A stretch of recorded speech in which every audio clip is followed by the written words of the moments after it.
It's funny how it took a natural disaster for me to create a masterpiece of mine. If only Mother Nature's womb didn't contract so soon, notice how she throws these obtuse fits.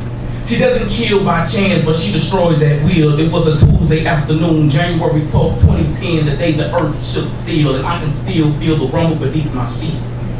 A band of heartbeats lose key, followed by a symphony of cries. I can see the ocean level slowly rise as the salty Haitian tears reunited with the Atlantic. An entire island in a frenzy.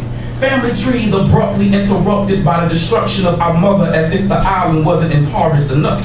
Tough just became another synonym for impossible, and if there's another term for struggle, well then, that's what this is. And you would think that old Mother Nature would have taken an hiatus after she sneezed Katrina into the wind, but here we are again. Watching our Haitian cousins fight to survive. See, the news headlines paint poor portraits of an island that has always been infested with pride, an attribute that would never subside. This has to be some form of earthly genocide. I'm telling y'all, there's some shit going on.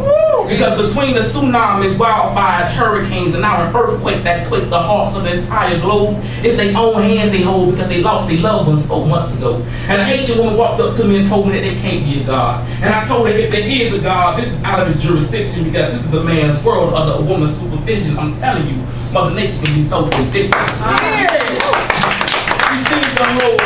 She seems to hold her own personal vendetta. This is a way of telling us that we need to do better. Ironically, it takes calamity for people to come together. I know there's a woman behind this because notice how her mood changes like the weather, however.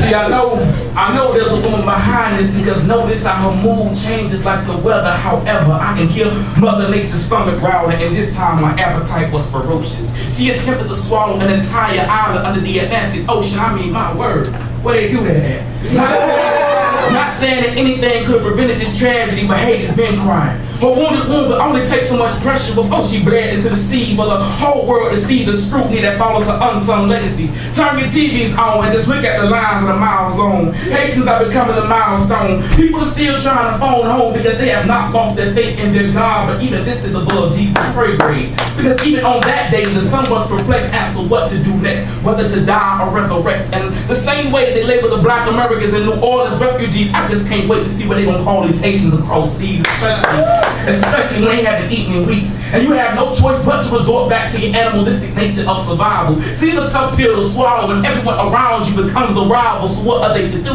Be labeled unruly savages and beasts, while the temple grows fragile and weak. Sanity becomes obsolete because I've never seen a penless poet produce poetry. And the same earthquake that attempted to knock Haiti off the map, put them back on, and all we can do is sit at home and pen poems about how we think they feel.